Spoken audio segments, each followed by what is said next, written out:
Ruckus Avenue Radio. Hi, we're Sunny and Shay, and welcome to our podcast called Unfiltered on Ruckus Avenue Radio. We're recording live at the moment here at Dash Studios and Hollywood Walk of Fame. And the whole point of us being here in LA is, you know, we're from London. We've been really lucky to interview and meet with amazing people, but we want to delve into the lives of locals, celebrities, guests, find out what makes them tick. And the thing is that our guests vary from actors, from scriptwriters, from people who live and breathe this city of LA, but also live in and migrated here as well. Exactly. So these are kind of interesting conversations we're going to have during the course of this podcast. But at the same time, you'll have an insight into me and Shay's psyche as well, what we are known for back in the United Kingdom with our work on the BBC. And you'll find out what we're about as well as time goes on, as things keep sparking on my head. So we're really chuffed to introduce our next guest on the podcast. See what she does there now. I know our guest is here in the studio. Yeah. Dallas is still with us. Dallas, you haven't quit on us. I thought he would have gone by the third one. I thought he would have gone by now, but he's still there. He's here in the blistering heat. See how he says that with resentment, like, I couldn't find another gig. Do you know what I mean? Conan wouldn't let me into his studios. He's got it automated. I'm stuck with these two guys. With Sunny and Shay. But no, our next guest on the podcast is an author, radio host, and she's a TV writer. It's great to have her with us. Shilpa Agarwal. Thank you for joining us, Shilpa. How are you doing, Shilpa? You're right. I'm doing great. It's wonderful to be here. Well, again, we've said this to most of our guests. Thank you for letting us into your city, right? It's really nice. We've got questions that might be obvious to you, but how do you deal with the traffic in LA? How do you get around? Like, blooming nightmare. I'm telling you, if I'm supposed to be here to do an interview with you, it should in England, it's like a 2-mile drive. 10 minutes, if 5 minutes at max, right? Half an hour later, I'm coming to you. What's going on? What is going on? Okay, so, I try not to drive. That's my life. I'm a writer. I can do a lot from home. And so... What, do you cycle everywhere? Because the problem I find here in LA, because in London, we're used to the tube. It doesn't matter how, whatever job you do, whether you're a celebrity or just, a normal member of the general public, everyone gets on the tube. Yeah. Like, even when Rihanna's in London, she'll get on the tube. Yeah, you know what I mean? But they're used to it because they're in New York. They're used to this. But you don't have that infrastructure. Look, I'm all about local. Right. Local farmers market, local food. And so if I can walk there... happy days. That's a happy day. So here's the thing, because we've coined this city as a quilt, right? And, you know what I mean? Like there's different patches of different like communities. A patch quilt, you've just proven one of my points that if you move into a certain area, if I can walk to my local shop, I'm going to go to my local shop. Yeah. You're becoming part of that quilt of that patch, right? That's right. How has the communities on the fringes of these sort of invisible borders? How do you find that fusion factor there? Does it translate very well, or is there some kind of tension between communities? I don't find that at all. I find that, for example, my community has an incredible farmers market. Yeah. And I feel that communities from all surrounding areas come to that. And it's packed, and it's fun, and it's full, and it's festive, and it's my every Sunday morning. And so I feel that there is a fluidity between the neighboring communities, and it just works. And do you? And when did you sort of end up in LA? Were you always here, or did you migrate like most people? I migrated. Yes. Where did you migrate from then? I migrated from Duke University. I was a college student in North Carolina. Yeah. I came here for love. Oh, nice. Yes. I told my parents. And you stayed here for the job. Yes. I told my parents I was going to write poetry by the ocean. Oh, how lovely. Yes. Well, that kind of leads us nicely into, firstly delving into your work. You've got a book out at the moment. It's the first of a trilogy. And from the vibe that I'm getting, you've got such a lovely energy. I can tell, usually authors do, don't they? They're very mellow, very calm, very like, yes. That's what you get from authors? In my moment. I'm scared to talk to authors because I might end up in their book. Yeah, that's true. She's like psychoanalyzing us right now. So I can use that. This character. Sonny keeps interrupting his wife. Yeah, that sounds like a trope I can use. Yeah, exactly. Typical Indian man. But no, so tell us about the trilogy, about the book. What is it called? Like, give us the whole, rundown. So my first book, which is not part of the trilogy, is called Haunting Bombay. Right. And it's a literary ghost story set in Malabar Hill, Bombay of the 1960s. That's why I'm saying Bombay. Okay. And not Mumbai. Not Mumbai. Yeah, because then it was Bombay. Yes. And so that really came out of a lot of my post-colonial work at UCLA. And I was very interested by this very important seminal post-colonial question, which was, can the subaltern speak? And by the subaltern, it's like foot soldier in the army, right? So it's about those that are in the margins, those that, quote unquote, might not have a voice. And can the subaltern speak? Well, the subaltern are always speaking. Everyone is always telling their stories. It's about those of us who are in positions of privilege. Yeah. Can we hear? And what does it take to hear? Whose voices do we hear? Exactly. Okay. So my story, my novel was came from some family history as well. Yeah. About a wealthy family on Malabar Hill. A newborn baby is born. A newborn daughter is born. The ayah is bathing her. The ayah gets called away for a moment, and she comes back and she finds that the baby has drowned. Oh. And then Pinky, who's the protagonist in the story, she is adopted into the family. She's a child of partition. Her mother has died during partition. And when she's 13, which is an age of incredible transition in a child's life, and when you tend to be more open to other realms, right? She starts to become haunted by the ghost of this dead child. Okay. Right. So for her, it's a journey of what is she hearing? Okay. Can she hear what this child wants to say, the story of her drowning day? Because in any situation, whether it's a family, a community, or a nation, there's a dominant narrative. Yeah. And so the narrative in this family was what I just told you, that I walked away. But could there be something else that's happening in this household that we don't know about? It's almost like a murder mystery. It is. Stroke Love that. Thriller. Yeah. Right? That's what's So it's going on. called- It was called the Desi game. It was reviewed as the Desi game of Clue. I love it. Yeah, straight away from your And- description, I'm getting the same thing. And This congratulations. It was the butler in the in the library. Exactly. But congratulations, you got a San Francisco Chronicle bestseller for this particular book, Nice. Haunting Thank you. Bombay. But you've also got a trilogy as well, haven't But you? hold on, before we move to the trilogy, I just want to Yeah. ask, when you're writing stories like this, right? And again, it comes down to embodying the characters, discovering the character. As a author, how long do you live with these characters in your head? And can you switch them off when you start writing? I mean, do they still echo when you're sleeping or cooking? Or do you Absolutely. just sit there and type until they stop talking to you? And do you like see them visually as well? Like, Yeah, that's what a they good look one, like? yeah. Yes, absolutely. So Wow. the Haunting Bombay was a 10-year journey. Wow. And my trilogy has been a 12-year journey so far. And so the stories and the characters live with me, and I feel that there's a lot of ancestral influence in terms of what's coming through, and as well as my own research, my imagination, and stuff like that. But yes, when you're in a book, the story's living with you, the characters are living with you, and they're very much alive. And I, of course, am shaping the stories, but I can't shape the stories and make my characters do something that's out of their character. So here's my next question. So do you as a writer, writing a book like a thriller or a murder mystery, know the ending, or does the ending come to you as the characters expose themselves to you in the writing process? Because it is one of those things like, I was gonna make it. It was supposed to be the milkman, but now it makes sense as we go down this path. It was the butler. It is the butler.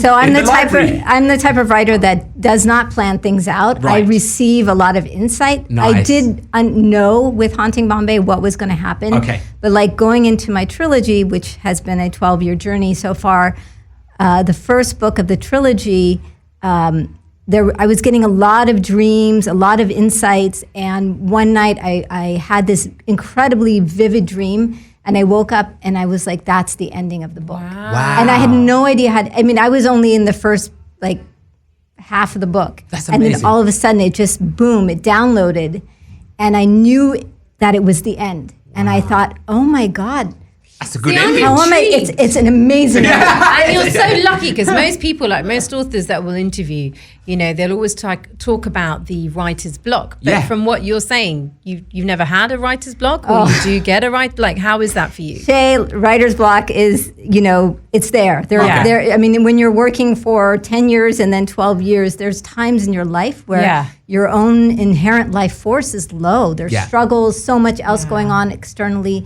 You can't summon it up. And so you have to continue to fill the well, and you have to continue to say, how do I summon up my life force and show up every day, even when I don't want to, even when I hate the writing. Yeah. And that's the process. You can't just I think that when I was young, it was like, oh, you need a candle and you need to have quiet. And I had 2 young kids. I didn't have candles or quiet. No. You know, and so the process is you show up. Yeah. And that's the process. So the trilogy itself, was it always going to be a trilogy? Or was it something like, what happened at Lord of the Rings? He's going to make a 2-part, Lord of the Rings. And the studio said, no, make it into a 3-part. We can get more money out of this. Do you know what I mean? Keep them waiting till the end. So how did it work? Actually, again, it was something that came to me over the course of 3 years. It was like almost like a download. It was so intense for 3 years. I was writing, and it was 7 books. Wow. It was 7 books.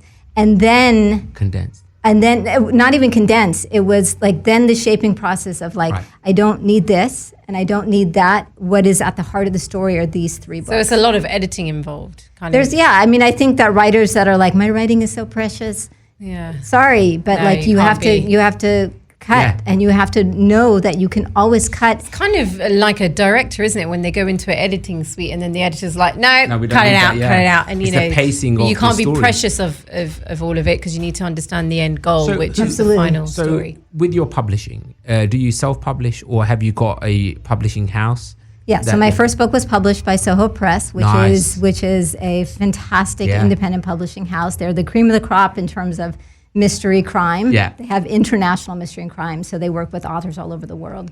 So that was a really big win for me. Now I've just been writing and kind of, growing the root system, so to speak. Okay. And it's strange because I feel like in today's world, there's so much pressure to produce. Like every day, I'm doing this, now I've done this, and now I've done that. So to be the type of artist that's like, I'm going underground for 10 to 15 years to put together this trilogy, it doesn't happen anymore in the modern day society. So it's a very long... Dallas is nodding. I know. Yeah, it's a long, lonely process in some ways. But one of the things that stuck with me is I read a book about Michelangelo, and he spent, 15 years working on David, right? Yeah.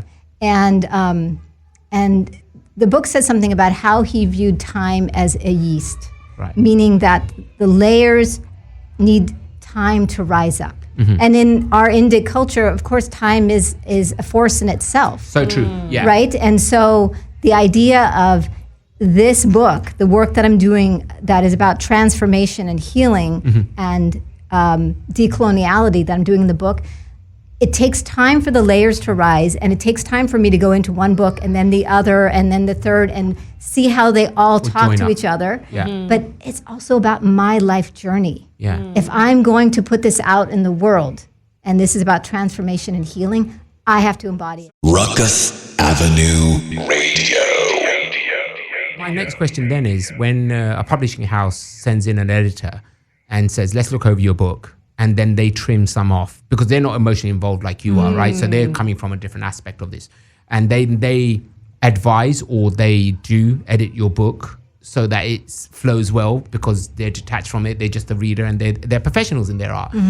Would you then fight back, or do you take on that, well, not even the criticism, this narrative that the book has taken on because of somebody else's interaction with it? I'm very open-minded, right? But I've also been a freelance editor for 20 years. Oh, wow. Okay, so you know what they're looking for. I know what they're looking for, but I've been with Haunting Bombay, I was very open to feedback. Right. But then, for example, my editor said, let's cut the whole epilogue. And I said, no. Right. So there are things that I was like, okay, I agree with that. Yeah. And again, because I'm not precious about the writing, I'm like, okay, I can let that go. Fine. So let's move the conversation because you've mentioned it. You've talked about decolonizing culture. Funnily enough, Sunny and I, we were just at the closing night of the Commonwealth Games in the UK. They were in Birmingham.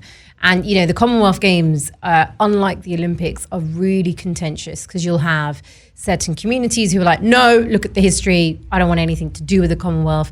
And then you'll have maybe people like Sunny and I think we fall into the bracket of acknowledging the atrocities that happened in the Commonwealth, but also recognizing and saying you can't deny the fact that we are a product of the Commonwealth. So like Sunny and I, both of our fathers were born in Kenya. Yeah. Both of our mothers were born in India. Both Sunny and I were born in the United Kingdom. Our daughter was born in the UK in Birmingham. And it was quite nice that the Commonwealth Games took place in Birmingham. So for us, we were like, we acknowledge all of that horrendous history, but we have to also embrace the fact that our identity of our makeup is because of the Commonwealth and of course of colonization. But you are now focusing on decolonizing culture. What does that mean for you? So what I'm talking about is, first we have to remember we're all suffering from colonial amnesia.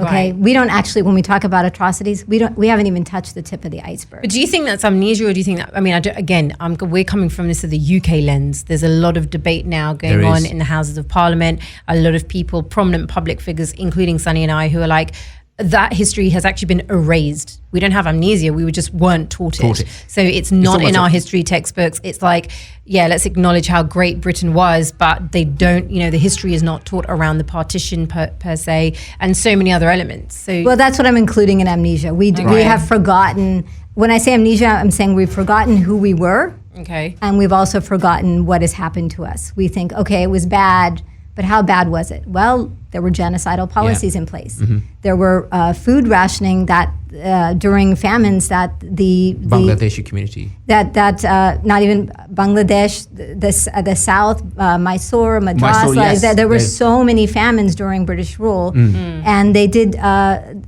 had these labor camps. And how much did they feed them? Less than the quotient that they gave Holocaust prisoners. They did that kind of experimentation. Right? Amnesia though, I don't know if I like that word. I think that is like, we in the UK. The lack of information. Yeah, I think it's actually we're erasing that history. But amnesia, because it's purposeful. Okay. There's a purposeful amnesia that happens with colonization that is both about the movement to erase our own culture and history, so close down indigenous schools, teach in English only, and then this idea of whitewashing the history. Yeah. Right? I mean, I agree with that. So there's both elements. And so the idea is, it's not about not denying who we are. We are, of course, a product of globalization, and we should embrace who we are. And the idea that culture is not somewhere in the past. Culture is now. It is constantly being renewed every moment, every day. So when we look at colonization, it wasn't something that the British invented. It was happening in Hindustan way before they turned up, because we've seen conquerors, kings, took over certain parts. India wasn't India the way it was. If you look at Africa, Empire, if you look at Africa and all of its makeup, they also had tribes that took over other tribes and then colonized them, like killed their cultures, took over their languages, same as India. You go to certain parts of India where you see temples were made and those religions were. So this colonization wasn't all invented by the British. They just did it in successfully. Successfully, right? No, I would challenge that. I would say colonization is a certain. It's different than battles and a conquering of land. Of course, I understand battles. Like you go into a city, you take over it, you take all their riches, and you get rid of all the men, so they can't challenge you for another generation. But in India, colonization and imperialism, though, I would say is different. Yeah. So when they turn up, they want to change you to the way they think, and they want you to reflect who they are. But you did see that with the Mughal Empire. Yeah. So that's what I was going to get to. Like if you saw Maharaja Ranjit Singh when he took over of north of India, he was the only, and it's been quoted that he's the one who went into these spaces, and why he was so successful. He didn't destroy their religion or culture. Colonize. He's like, you do you. I'm going to be running your finances. I'm going to look after everything else. You're a Muslim, go and build a mosque. You're a Hindu, let's build you a temple. You're a Sikh, let's build a temple. So he was that was the kind of, not colonization, that was someone who took over an area and then let everyone live together unitedly. But if you looked at the other princes and kings of India, they would go into an area and say, right, you're going to work for me. You're not going to do that anymore. You're not going to pray to that God. That was something that was definitely part of that culture. There was definitely, you see Tipu Sultan, who on one hand gave money to the temples, on the other hand killed or converted all of the Kshatriya race, so that there would be so that the communities would be defenseless. Right. So they were very strategic in the way they did. But what I'm talking about is a concept that Foucault came up with, which is a nexus of power and knowledge. Right. So what the British did very well was they started to write about the communities they conquered. They did, yeah. So one of the first narratives that you have about India is 1818, 1817, James Mill. That's right. And he talked about the history of British India. Yeah. He'd never been to India. Never, yeah. So the thing is, and then he became the second top person in the East India Company. So think about, you've written this book, now it's being taught at Haileybury colleges where all the white officers are being taught, this is what they're being taught. it's out of his imagination, Orientalism at its peak. Yeah. And then not only that, you become the number 2 guy to run the whole operation. So your book is what everyone reads. It's like Amazon, and you're like on the front page of Amazon every single day. And you know nothing about the people. Not even the culture, everything, you haven't nothing. been there. Never been there. It's like the same person who partitioned India, the cartographer, never set foot in India. He just did a line. Just a line. It was so impersonal. And so the thing is, we're still living with those narratives today because we have not properly dismantled them. So decoloniality is the work of, we have to properly dismantle where our ideas come from. So if we're thinking about, this story of Draupadi is about the shaming of Draupadi, can we go back and understand actually who wrote that, who explained that? And actually Draupadi might be an incredibly powerful spiritual figure. Yeah. And from our own tradition. But we're reading it from a Western Victorian lens.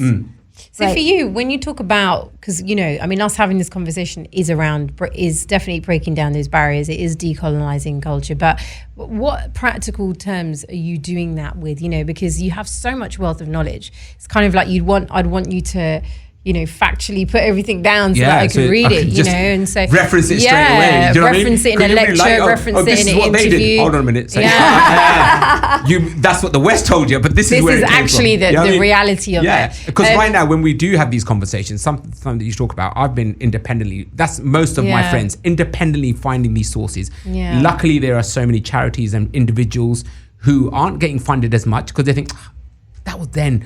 Let's just make big business now. Let's be successful today. Yeah. I said, but this success that you talk about, it's reliant on what you've just highlighted.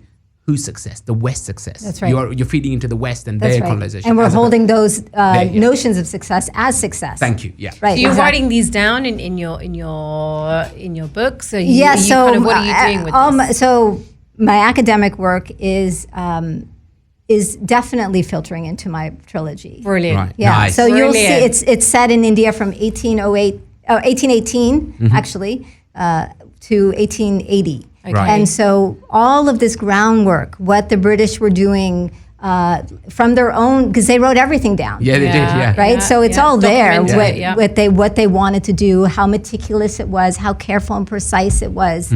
It's all there. So how do we bring that in so that it's there on the undersurface? But the main thing is the characters and the journey and the story. Right. But then it's there. You see what's happening. With the real history. You see what's happening. Yeah, just a little bit so you get it. Yeah. So what is the trilogy called? Can you tell us, or are you still working it out? Oh, when I said that, you're like, I've got like 5 names for the trilogy. Hold on a minute. Before you say anything, I do have names. I'm still not going to say what it is. Hold on one sec. Dallas, you've heard that interview now. You're the outsider here, right? So if you were going to name You're the white man in the studio. You're the white man in the studio, right? I'm joking.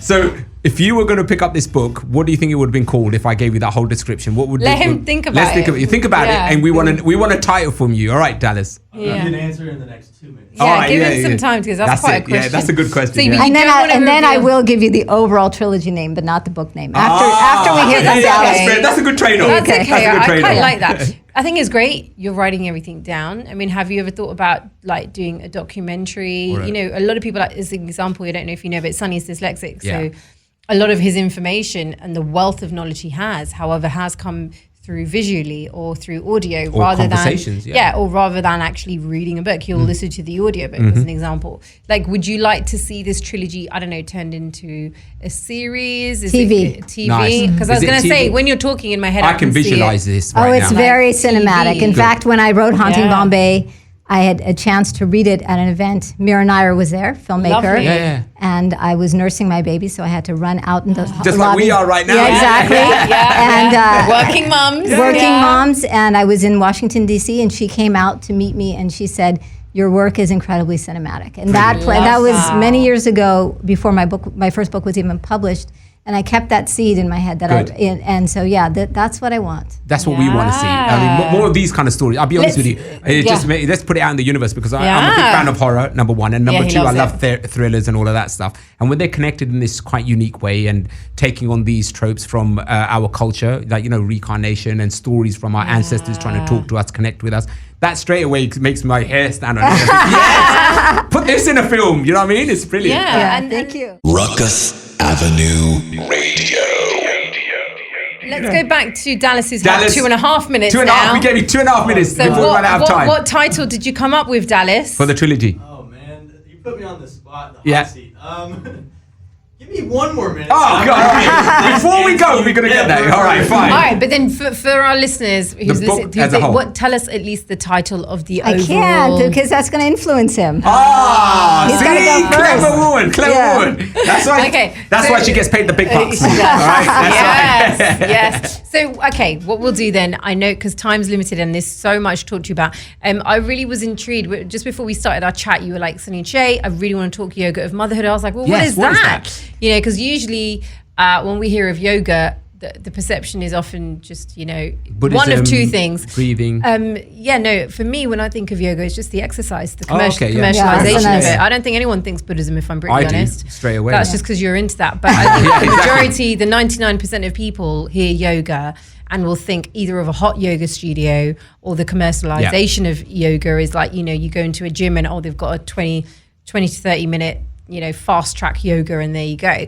But clearly the yoga of motherhood is not that, is it? No, it's not. And this is a great example of why we need to decolonize yoga. Right? We need to understand the roots of it, which yoga means union. Mm-hmm. And yoga is an 8-limbed, according to Patanjali, who wrote the Yoga Sutras, it's an 8-limbed process. Okay. And so it's not only asanas, but pranayama, the breathing, and many other things. And the last part of the last kind of stages of that are this process by which you become merged with the object of your inquiry. Right. Okay. So like, for example, in the West, you want to learn about that tree, you'll read a book about that tree. Yeah. But in the yogic process, you'll go sit under that tree day after day after day. Okay. And the tree will reveal itself to you. Mm-hmm. Wow. Okay. Right? Because you're merging your consciousness with the tree's consciousness. Mm-hmm. This is our yogic way. This is part of our culture. It's about the transcendence of the mind, the transcendence of knowledge, book knowledge. It's about going to deeper truths. And we each can experience those truths. And once they sit in us, they're so pure and beautiful because we've experienced the truth about something. Yeah. And they're unshakable. It's not like, what was the date of that? I read that. I don't remember. It's, I've experienced this. I know this. You're so fascinating. Isn't she so fascinating? You and I are just like gripped by everything that Shilpa's saying. No, but I totally agree with you. Your stuff. You've seen this, what you talk about. This is something that's been taught in Buddhism as well. They say go out and feel and then let your mind stop talking to you and that is part of being in these environments where you experience something. An experience lasts longer than a book. Do you know what I mean? So I totally agree with everything you just said there. But then when you talk about motherhood, there's so much to unpack there because the transformation my wife had to go through to produce this amazing little human that is now growing into her own self. It was just from a male perspective from the outside. Number one, scary, and number two, it was a challenge to just accept the fact that I'm not going to have the same wife that I had prior, and that's something came really clear to me as we were going through just the pregnancy aspect of it. And after that, when Tyra turned up, Shay again she had a new role as a mother. That's again, right. As a husband, I'm stepping back again because I'm experiencing motherhood through not my mum, because my mum nurtured me as a mother. She looked after me. She's like, he's got a cough, let me give him some medication. I have a cough on my own, no one gives a shit. Do you know what I mean? And so this is where my wife is like, oh, she's not breathing properly. I said, what breathing are you talking about? I can see this woman breathing fine. This little girl's okay. So I saw that as a male from the outside looking in. Yeah. But then when you look at the yoga aspect of that, how do you explain some of the issues and some of the, not issues, which should I say, some of the changes and understanding that, through yoga, you can come at peace and, oh, this is natural. I'm not odd. I'm not weird. Because something Shay kept saying, am I a good mum? Am I doing it right? Have I done enough breastfeeding? So, is that what you do with yoga? So in yoga, as you continue to expand your consciousness, there's something called siddhis, which are in the terminology of like the rishis and seers, they're spiritual powers. Mm-hmm. What I have experienced in my life as a truth is that mothers can also have an innate gift. Every mother has an innate gift to expand her consciousness or their consciousness so that who they are and who their children are can be revealed. We know children are not blank slates. We know that they're influenced by past karmas. We know that we're influenced by ancestors. So, for example, when your child falls sick, a colonial model of medicine is you take your child to the doctor, they give them medicine, and then they'll get better. But a decolonial approach would be to understand what's happening at the subtle level. It's not just about clearing the symptom, it's about going to the root. So I'm a mother, I have 2 children, and for the last 10 years at least, I have been doing this work. And so even my older daughter's in college, even though she's far away, she can say, Mom, this has happened to me. My eye is red. And I can sit quietly and I can go into the subtle realms of her body and I can understand what's going on and I can clear that. It doesn't mean that she won't need a doctor, but it means that I understand, oh, actually what's happening here is, you know, you have, you know, this emotion that's getting trapped in that part of the body, because every part of the body speaks to you. And what is so important about the body, as humans, we can lie, we can talk and we can lie, but the body only speaks truth. Yeah. Every cell vibrates with truth. So when you can access that, you can heal, you can bring healing. And so I work with a lot of mothers and children that have diseases or illnesses or behavioral problems. And the solution is always, there's an interconnectedness, first of all, between the mother and the child. And the solution is always to go to that level, that deeper level, and you can find out, it's a revelatory level. This is what's happening. This is what's happening at that level. Love it. And so I want to, in my course, which is starting in the fall, I'm going to be teaching mothers how to access this realm. Wow. I feel like it's something I may want to join. Are you doing it online or are you going to be I'm doing it online, Amazing. yes. And how can people find out information about that I'm now? teaching it at Hindu University of America this fall. And Hindu University of America is pioneering in its decolonial work. People have not heard of it, but it's revolutionary because they're connecting the work to in our indigenous cosmologies. Nice. Yeah. I'm really fascinated by, because I know Sunny briefly touched upon it on my behalf, but you know, I think a lot of women, motherhood is obviously life-changing. Like for me, I suffered severe anxiety in the first year, like postnatal anxiety. I can't remember exactly what I was diagnosed with, but my mind was completely strong. What happened was I came out with hives on my body. And I remember the doctor, who funnily enough happened to be Punjabi, like literally held my hand and was like, how are you doing? And I was like, mate, I'm stressed. I've never had this. Why has this appeared? And he was like, yeah, that's why I'm asking you. This is your mind basically telling your body you are so flat right now. Something is not connecting. And in my mind, I thought I had an allergic reaction. I was like, oh, did I eat something? I have sensitive skin. Did I put a wrong cream on? And he was like, no. It's deeper. It's completely to do with your anxiety. And then I was like, what are you talking about? And as Sunny just said, I was breastfeeding. I breastfed my daughter for 2 years, but I had put so much pressure on myself. And so do you find when you speak to mothers who, you know, are going through, like for me it was my first child, but obviously I guess if it's your first, second, third, it doesn't really matter. Do you find that by discussing that connection of union, you know, of yoga, of motherhood, it helps them have lifelong traits, lifelong skills? So I feel like obviously, yes, you've got a newborn baby, but there's challenges throughout that mother-child relationship, that father-child relationship, isn't it? It's like lifelong, obviously. Absolutely. I think that as a mother, when you can develop these skills, you can be alongside your child on their journey. Yeah. And what I've seen over and over again is that whatever's unhealed in you as a mother, and you as a father to some extent as well, it shows up in the child. Because we're not just these individuals, we're branches on a tree. And so if the root system is poisoned, it's going to come out in the branch. The flower is not going to flower. So this work is about liberation.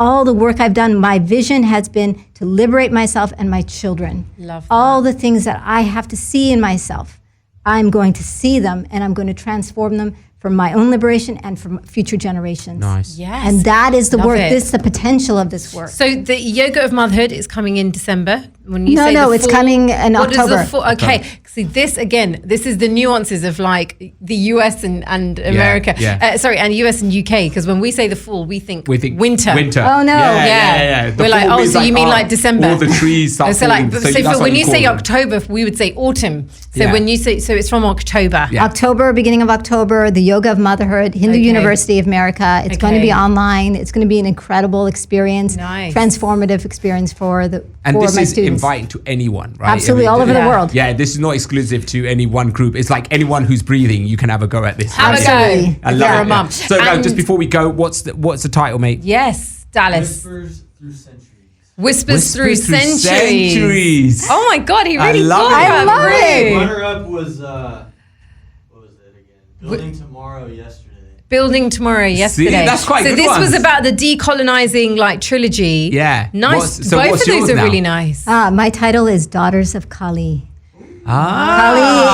Kali. Kali is the goddess of she's not only the goddess of destruction and she destroys the ego. I love her. She's a goddess of time. I love Kali. She's the goddess of transformation. So when you can go to Kali and put all your fears and all your stuff and say, transform me, she'll cut off your head. Cut your head off, But then you'll see like she's the golden mother.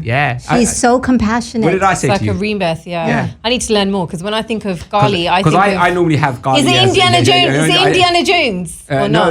Definitely not. That's very Colin. That's very Colin. I was just going to say. Everything you spoke about is like, don't do that. Exactly. You just gave me like the death stare, like, Shay. Hold on. What did I just say? For the last half an hour. Just going to say. But you just, wait, guys. My point was, when I hear Kali, I think of Indiana Jones and that Kali, but obviously, like you've just said, that's Hollywood whitewashing completely what you're talking about. Completely distortion. And also, don't forget, I haven't grown up, I'm from a Punjabi community, from the Sikh community, so I don't know enough, if I'm brutally honest, around deities within the Hindu religion. And so for me, whereas Sunny is the polar opposite, Sunny has done so much research within like... what is it? Interest? It's an interest within Buddhism, within Hinduism. So for me, growing up, I've know these names, absolutely, but when I hear Kali, like you've just said, I think of it in the Western lens. That's right, and that's the work to decolonize. So when I think Kali, I think, oh my God, the destroyer, scary lady with the tongue, and what you're saying is she's the destroyer of the ego, so she saves us. Love that. That's what I've been saying. So educational. Ruckus Avenue Radio.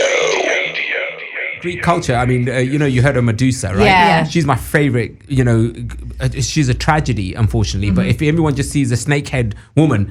That's me. I think scary lady. I'm like, tongue out again. Why do all these women have their tongues out? How she got there? She got raped by a god, and then the woman that he cheated on, she then a woman put her in that position. And that's what we have to understand. We're 10,000 years of patriarchy, at least since the Fertile Crescent in the Western Hemisphere. What do women carry in our bodies unconsciously? The pain and the trauma that's being carried, and then our daughters and our children will carry it. We need to transform. We need to release it. We need to liberate ourselves. We should have got this title earlier on, because now we ran out of time. I know. I said to you, we've got 2 more minutes. We have got 2 minutes, but we said this earlier, like we want to know. But it's so interesting, because the other without getting too, I guess, personal, although it's been in the UK in a way documented really well, often when we hear about mother-daughter relationships, what's always frustrating for me is how they're always perfect. Like mum and daughters are best friends. Or the opposite. But I have rarely, around people that I knew anyway, I rarely heard of that. Whereas unfortunately, my mother and I, we didn't have the best relationship growing up. And so I guess what you often find is, like you've just said, there's only one narrative. And you trying to break down those narratives, trying to understand the connections. The singular story that's been told by the colonial time and time again. Exactly. How do we say there's a multiplicity of experience? Exactly. There are 8 billion experiences. There are 8 billion ways to experience truth. There are 8 billion ways to experience God. There are 8 billion ways to have a mother-daughter relationship. And they're complex, because our children, most of them, except, obviously we have adoptive children, but biological children, they come out of us. They are us materially. Exactly. And they carry, like you said, the echoes of the past. Yeah, absolutely. Echoes Echoes of of the the past. Yeah. We got it in Got there. Dallas. Shilpa, you're such a fascinating woman. I said that at the beginning of the interview, and you've got such a wealth of knowledge. If anyone wants further details, they can go to shilpaagarwal.com. You can get all the information there. We'd love to, we're going to be doing a series of podcasts here. And we might even have more discussions. And I think like a lot of guests that we're meeting, we're like, oh, we want you back. Oh, we want to talk about this. Oh, you know what I mean? Like, but that's why that's why, and also learning about LA and the culture and how to get these kind of stories and your journey to get into this mainstream kind of footing where, people like Steven Spielberg have maybe, dominated it for so many decades. Yep. But there are spaces for everyone's voices and stories. And I so appreciate that about you guys. Yeah, Really. so thank you. Thank you. Yeah. We It was really appreciate it. fun. Please tell your friends to listen. Love that. I will, of course. Really enjoyed speaking to you. Shilpa Agarwal, author, radio host, TV writer. I mean, she's an academic. There's so much to learn about this fantastic woman. So check her out, shilpaagarwal.com. And you can also follow us as well. Type in Sunny and Shay. You'll find us on all the social media, even TikTok now. But but I normally just take the face filters. So and long just use those. They are. I like the one where that you can find out who you would have married from the comic books. Yeah. And every time it comes with the Shrek for me. Yeah. I married That's my Shrek, life partner. Shilpa. Yeah. No. That's my life partner. What? I'm not a Shrek. Yeah, I'm just saying. Muppet. Just saying. That wasn't me saying it. That was the app. If it's on an app, it's true, right? Who it would have been for me. So lovely meeting Prince Charming, you, I think you would have found. Thank you, Shay, Sunny. You guys are incredible hosts. And Appreciate that. Really honored to be here. No, really it was an honor having you chat. here. Thank you. Thank you for joining us on our episode of Unfiltered with Shilpa. Make sure that you spread the news about the podcast. And we will see you on the next episode. Yeah, and if you haven't seen our previous one, it was Sunny and Shay Go to Hollywood. There's a whole load of interviews there that we've did, so you can pick up those patches in one go and just listen to that. That's amazing. But this, at the moment, continues, doesn't it? It certainly does. We'll see you on the next episode.